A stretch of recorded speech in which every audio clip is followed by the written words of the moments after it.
આજે આપણે વાત કરવા જઈ રહ્યા છીએ એક એવી દુર્ઘટના વિશે કે જેને માત્ર અમદાવાદ જ નહીં, ગુજરાત જ નહીં, પરંતુ સમગ્ર દેશને અચમચાવી અને રાખી. 12 જૂન એક એવી તારીખ કે જે ઘણા પરિવારો માટે ક્યારેય ના ભૂલાય તેવી બની ગઈ. એક પળમાં અનેક સપનાઓ તૂટી ગયા, અનેક પરિવારના માળાઓ વિખાઈ ગયા, અનેક ઘરોમાંથી ખુશીઓના દીવા હંમેશા માટે બુઝાઈ ગયા હતા. અમદાવાદના આકાશમાં ઉડાન ભરવા માટે એક વિમાન નીકળ્યું હતું અને થોડા જ સમયમાં એવી દુર્ઘટનાનો ભોગ બની ગયું કે સમગ્ર દેશ સ્તબ્ધ થયો. દરેક ટીવી સ્ક્રીન પર એક જ સમાચાર, દરેક મોબાઈલમાં એક જ ચર્ચા, દરેક પરિવારના હોઠ પર એક જ પ્રશ્ન કે આખરે આવું તો શું બન્યું. એને લઈ વિગતવાર ચર્ચા કરીએ. નમસ્કાર, આપ જોઈ રહ્યા છો HD ન્યૂઝ અને હું છું આપની સાથે. અમદાવાદની આ દુર્ઘટનામાં અનેક નિર્દોષ લોકોએ પોતાનો જીવ ગુમાવ્યો. કોઈ પોતાના પરિવાર માટે સપના લઈ અને નીકળ્યું હતું, તો કોઈ પોતાના કામ માટે મુસાફરી કરી રહી હતી, કોઈ પોતાના પ્રિયજનોને મળવા માટે ઉત્સાહિત હતું. પરંતુ કોઈને ક્યાં ખબર હતી કે આ સફર તેમની જિંદગીની છેલ્લી સફર બની જશે. આજે આ ઘટનાને 1 વર્ષ પૂર્ણ થઈ ગયું છે, પરંતુ હજુ પણ ઘણા પ્રશ્નો ત્યાં ને ત્યાં જ છે, જેના જવાબોની રાહ પરિવારો જોઈ રહ્યા છે કે આખરે પ્લેન ક્રેશનું સાચું કારણ શું છે. શું તપાસ પૂર્ણ થઈ ખરા? શું પીડિત પરિવારને ન્યાય મળ્યો? અને સૌથી મહત્વનો પ્રશ્ન, શું આવી ઘટના ફરી ન બને તે માટે પૂરતા પગલાં લેવામાં આવી રહ્યા છે? આજે આ કાર્યક્રમમાં આપણે વાત કરવા જઈ રહ્યા છીએ ઘટના વિશે, પરંતુ તે પરિવારોની પીડા પણ સમજવાનો પ્રયાસ કરીશું કે જેમણે પોતાના સ્વજનો ગુમાવ્યા.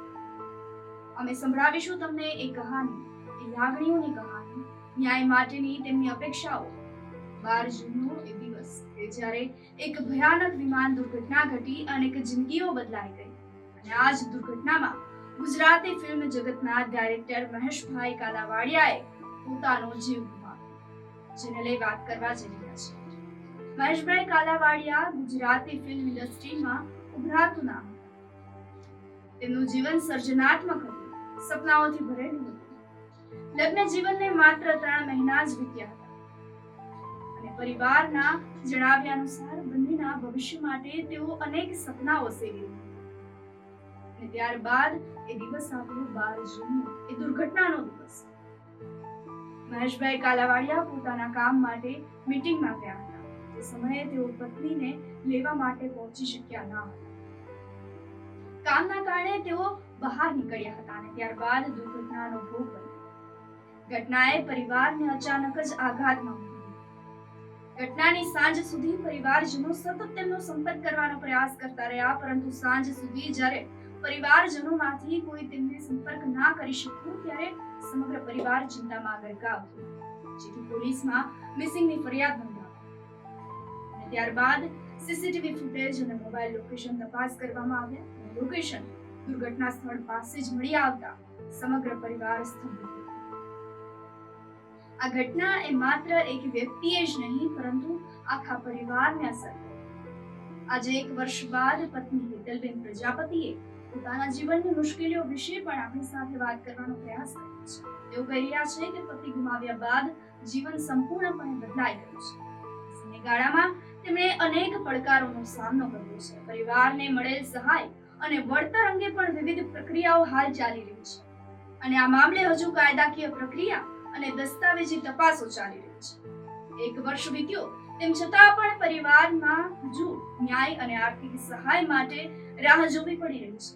ઘટનાના કારણે સમગ્ર પરિવાર સ્તબ્ધ છે. હજુ સુધી સત્તાવાર અંતિમ રિપોર્ટ જાહેર કરવામાં આવ્યા નથી, તો કેટલાક મુદ્દાઓ અંગે પણ સ્પષ્ટતા કરવાની બાકી છે, જે તપાસ હેઠળ છે. પરિવારજનો ઈચ્છી રહ્યા છે કે તમામ પ્રક્રિયા પારદર્શક રીતે પૂર્ણ કરવામાં આવે અને મૃતકોને ન્યાય મળે. મહેશભાઈ કાલાવાડિયાની યાદમાં આજે પણ પરિવારજનો જીવંત છે. તેમના સપનાઓ, તેમની ફિલ્મી સફર અને પરિવાર માટેના પ્લાન અધૂરા રહી ગયા છે, પરંતુ પત્ની હેતલબેન કહે છે કે જીવન આગળ વધે છે, પરંતુ ખાલીપો રહી જાય છે. પતિ યાદ કરતા પત્ની શું બોલ્યા તે સાંભળો.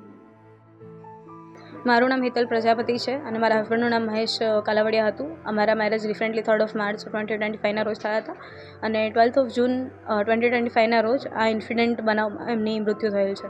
તેઓ ફિલ્મ ડાયરેક્ટર હતા અને 800+ એમના આલ્બમ સોંગ યુટ્યુબમાં હતા. હવે એમાં એવું છે કે ટોટલ ગવર્મેન્ટ તરફથી ટાટા ગ્રુપ અને એરલાઇનના થ્રુ ટોટલ 1.25 CR મળેલા છે, જેમાંથી 25 લાખ એ ઇનલોફના એકાઉન્ટમાં આવ્યા હતા અને આઉટ ઓફ 25 લાખ ફક્ત મને 9 લાખ જ રિસીવ થયા છે. બીજી રિમેનિંગ અમાઉન્ટ તેઓએ વિધિન 15 ડેઝ યુટિલાઇઝ કરી દીધી હતી, નવી ગાડી પરચેસ કરીને એ બધી વસ્તુઓ. અને આઉટ ઓફ 1 CR જે મારા એકાઉન્ટમાં એઝ અ વાઇફ પ્રાઇમરી એનો કે ટાટા ગ્રુપમાંથી આવ્યા હતા, એમાંથી હું તેઓને એઝ અ ફેમિલી મેમ્બર મને એ લોકોએ જણાવ્યું નહોતું કે ભાઈ આ ઇન્સિડન્ટ બન્યો છે, તો હું એમને મારા પોતાના સમજતી હતી. તો એ કારણવશાત હું તેઓને ફેમિલી મેમ્બર ગણીને એક કરાર તેઓએ કરાવડાયો હતો. તો મેં એમાં સાઇન કરી દીધી કે ભાઈ વ્યક્તિ નથી તો ફાઇનાન્શિયલી શું કરવું, આવડત છે, એજ્યુકેટેડ છે, તો કંઈક ના કંઈક કામકાજ કરીને પણ જિંદગી સર્વાઈવ કરી લઈશ. તો એ કારણોસર હું તેઓને એગ્રીમેન્ટ સાઇન કર્યો. તો એ જ બદલે હું તેઓને 60 લાખ આપ્યા અને રિમેનિંગ જે 40 લાખ છે 1 CRમાંથી એ મારી પાસે રાખેલ હતા. પરંતુ તેઓ અત્યારે મીડિયાની અંદર ફેસબુક પેજમાં ખોટી માહિતી શેર કરે છે અને મને બદનામ કરવાનો પ્રયત્ન કરી રહ્યા છે. હું ફક્ત 1 જ મહિનો એમના જોડે રોકાઈ હતી આ ઇન્સિડન્ટ પછી, કારણ કે એ લોકો મારા પર ના કરવાના બ્લેમ્સ કરતા હતા અને ખૂબ જ મેન્ટલી હેરેસ કરતા હતા. તો એ કારણવશાત હું ત્યાં નહોતી રહી અને મારા પેરેન્ટ્સને બોલાવીને હું અહીંયા વડોદરા રિટર્ન આવી ગઈ હતી. હવે ત્રાસમાં તો એવું છે કે હું ત્યાં આગળ સ્કૂલમાં જોબ કરતી હતી. તો એ જોબ દરમિયાન હું સવારે 6:30 જતી રહેતી હતી અને 3:30 આફ્ટરનૂનમાં આવતી હતી. અને આવ્યા પછી પણ કોઈ જમવાનો ભાવ નહીં, ઇવન હું વડોદરાથી ત્યાં રિટર્ન જાઉં તો પણ કોઈ ખાવા પીવાનો ભાવ ના પૂછે ને બધાને ના બોલવાનું બોલે કે ભાઈ એ નહીં સારી ને ના કહેવાના અપશબ્દો મને બોલતા એ લોકો. તો એ કારણવશાત હું મેન્ટલી હેરેસ થઈ ગઈ હતી. તો મારા પેરેન્ટ્સને હું એ કીધું અને પેરેન્ટ્સ મને લેવા માટે આવી ગયા હતા. AIBને અમે ઓલરેડી મેલ કર્યો છે દરેક વ્યક્તિઓએ શ્રદ્ધાંજલિના કારણવશાત કે જે સ્થળે આ બનાવ બન્યો છે ત્યાં અમે શ્રદ્ધાંજલિ અર્પિત કરવા જઈ શકીએ. તો એ કારણોસર અમે AIBમાં ઈમેલ કરેલો છે, પરંતુ આજે 11 જૂન થઈ ગયેલ છે પણ હજી કોઈ જવાબ નથી આવ્યો એમના તરફથી. હવે વિચારવાનું તો કોમન વસ્તુ છે કે એઝ પર લો એવિએશનની અંદર આવો કોઈ પણ દુર્ઘટના બને છે તો વિધિન 1 યર એ લોકોએ આન્સર આપવો જ પડતો હોય છે, એવું લો કહે છે, એવું હું નથી કહેતી. એવું એ લોકોએ ઓલરેડી જે હમણાં રિસેન્ટલી એક ઇન્ટરવ્યૂ થયો હતો તો ત્યાંના જે મેઇન વ્યક્તિ હતા એમને એ વસ્તુ શેર કરી હતી કે બિફોર 12th ઓફ જૂન અમે બ્લેક બોક્સનો ડેટા અને જે કંઈ ઇન્ફોર્મેશન રિક્વાયર્ડ છે એ અમે પ્રોવાઈડ કરીશું. પરંતુ આજે 11 જૂન થઈ ગયેલ હોવા છતાં હજી સુધી કોઈ ડેટા અમને મળ્યો નથી. ના, મારો લગ્નનો કોઈ પ્લાન નથી, કારણ કે છેલ્લા 6 વર્ષથી અમે એકબીજાને ઓળખતા હતા. તો મારા માટે તે વસ્તુ ખૂબ મુશ્કેલ છે. હજી સુધી હું એમને નથી ભૂલી શકતી અને એમની યાદોને સહારે જ જીવી રહી છું. હવે એ વસ્તુ તું અત્યારે પ્રિડિક્શન તો જાતે તો ન કરી શકું, કુદરતની આગળ કોઈનું ચાલતું નથી. લગ્ન થયા તો એ વખતે પણ એવું નહોતું ધાર્યું કે આવો ઇન્સિડન્ટ બનશે અને આટલી નાની ઉંમરે મારી જોડે આવી દુર્ઘટના થશે ને મારે જીવવું પડશે એકલું. આ એક એવી ઘટના છે જ્યાં સપનાઓ અચાનક અટકી ગયા. એક પરિવાર આજે પણ જવાબ અને ન્યાયની રાહ જોઈને બેઠો છે. અમે આશા કરીએ છીએ કે તપાસ પૂર્ણ થશે અને સત્ય ઝડપથી સામે આવશે. આપ જોતા રહો HD ન્યૂઝ.